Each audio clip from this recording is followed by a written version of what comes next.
Hey guys, and welcome to Raven Collects. Today we are looking at a figure that was released in August 2000, that being Tiffany 2. This is from the Spawn Classic series though, and if we read on the side of the box here, it says that she's been resculpted, repainted, and revitalized.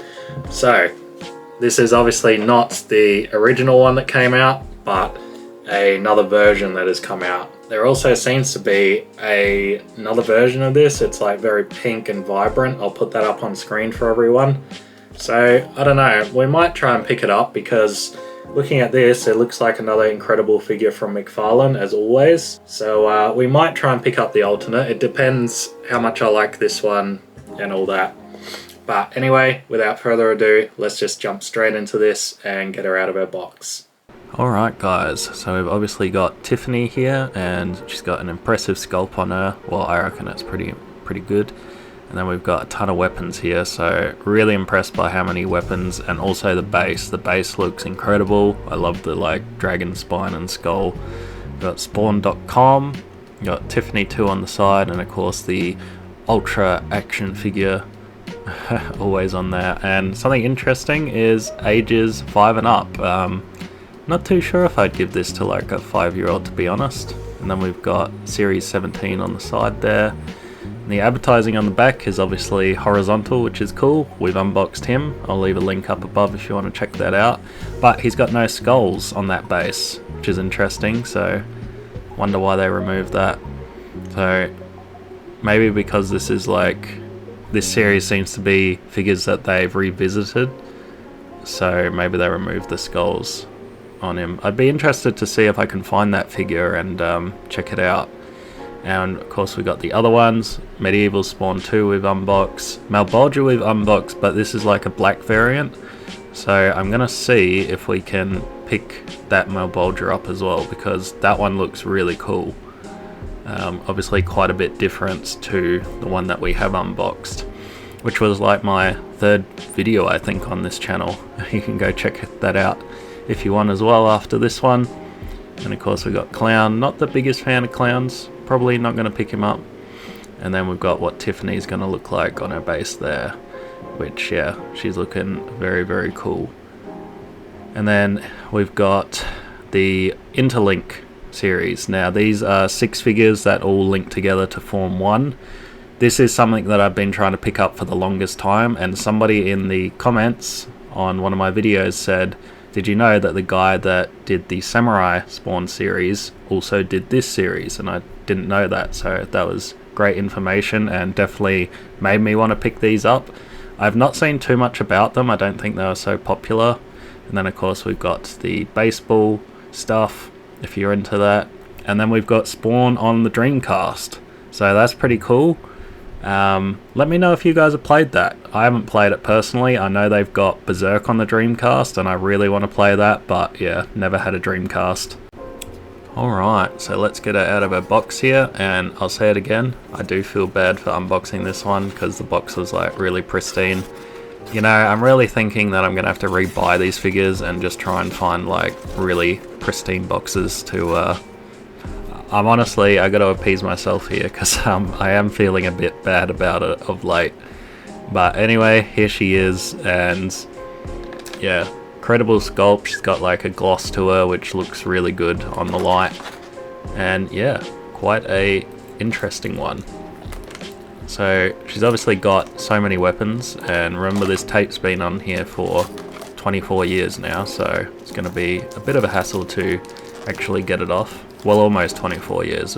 She'll be 24 in August. There's her little shield or buckler. Very nice. I like that with the Spawn logo on there. And then if I can get these out, we'll have a look at them. There we go. We got some like little, I don't know what these are actually, but we've got like this thin ribbon rope thing. I'd say be careful with that. I think it'll break over time. And then if I can get this one out, which actually all of these were like quite a struggle to get out. So we've got her mace, which yeah, pretty cool. Love the blue gems on it. And we've got the sword, which is, you know, McFarlane never skimps. He always does good details on things, and I appreciate it every time. It's just so cool that he actually does this. So next we got this little shoulder piece, and I have not found where this goes. So if somebody in the comments wants to let me know where that goes, I'll very much appreciate that. Then we've got like this axe halberd thing. This is really cool. And again, McFarlane just doesn't do things the normal way. It'd be so easy for him to just put in like a default spear or a default sword, but he always just goes to town on the detail and makes it very unique. And it's something that I really appreciate with these figures, because it would be so easy just to make the typical fantasy type thing, but everything that you look at, it can be attested to McFarlane and their quality. I've got a little hook here. That's not too interesting, but yeah, let's get this base out, because this is the thing that I've been looking forward to the most. Actually, Tiffany's kind of standing in the way of it, so we'll have to get her out first, which is alright. So we'll look at everything in order. But yeah, you can see that she is a quite impressive figure with a incredible sculpt. Obviously, don't have to point out that her backside's on show. Not the biggest fan of that. If you know me, I'm, not about that, but you can kind of cover it up so it's not too bad. But have a look at these details like on the boots. So we've got one leather boot and then one metal armored one, and just so many details. Just we've got the chainmail here as well. But let's move on to the main event for me. For me at least, this is the main event. The base, yeah, ever since I saw it, just looks incredible, and getting it out of its box, I am not disappointed. This is quite an amazing base. Almost like the medieval Spawn base. I think that one's a bit bigger and got more details, but all of these things are rubber, so no chance of breaking them, which is awesome. But I'm just going to get them together here, and there is actually one major problem with this base. There is actually no way to put her back foot into that peg, which is, yeah, pretty disappointing actually. You can see that the left foot is, the peg hole is just too small and it is not going to go in there, so she is actually just standing on the one peg. I think she'll be fine. There is definitely a little bit of a lean to her, and you know, absolutely I would have loved to have had both feet in there so she's secure, but I think it'll be fine at the end of the day. And yeah, I'm not one to try and alter these things to make them work. If they don't work, you know, this is how it's going to be, unfortunately. And then we've got little spots for all the weapons, and the sword just slides into that skull right there, really nice. Obviously the spear in like the dragon skull, that is not, well, it's supposed to go somewhere there. I could have missed where it's actually supposed to go, but I just slid it in like that and it's very secured there. The spear at the back did have a hole to go in though, so yeah, that's good. And then we've got her little hook thing here, and it says to put the little bags, this little rope thing on there, so that is very cool. I kind of like how it just hangs down. You know, I would like them straight, but yeah. And then again, I never found where this went, so if anyone knows, please let me know. But guys, I'll leave you with the showcase and be back with my final thoughts.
Alright guys, that has been our look at Tiffany 2. So let me know what you think about down in the comments below. For me, this is quite a fantastic figure. You know, I love the medieval fantasy. She looks great next to medieval Spawn. I will say that I'm a bit worried about these rubber tassels. I think if you played with this, which obviously it's meant to be a statue, I mean just look at it, it's meant to be a statue, but I'm afraid that these might break over time. Her hair's done in the same rubber though, and I'm not afraid of that breaking, and you know, I absolutely love it when McFarlane does do these rubber hairs because somehow they look absolutely amazing and I'm not scared of them breaking. Obviously she's got a lot of little knick-knack things that can be lost. I'm not too worried about that either. I think they're fairly secure for the most part. But yeah, obviously this shoulder piece, I assume it's a shoulder piece. I never found out where it goes. So if somebody knows where this piece goes, please let me know in the comments below. But you know, besides that, she is a fantastic figure. I think the sculpt looks pretty good. I wish she had more clothes. That's something that, you know, I always say with these half-naked figures. Particularly the back, I think they could have covered that up a bit, but you know, then again we look at the Spawn figures and they've got quite the booty on them as well, so I mean that's just how it is. But yeah, I'd prefer like a cloak or something just to cover her up a bit more, but besides all that, another absolutely fantastic figure that I'm really glad to have in my collection. But let me know what you think down in the comments below. Please subscribe if you're new here. We've got a lot more Spawn figures to be looking at, as well as some anime figures eventually. So yeah, leave me a like, subscribe, leave me a comment, share this with someone, and I'll see you guys on the next one.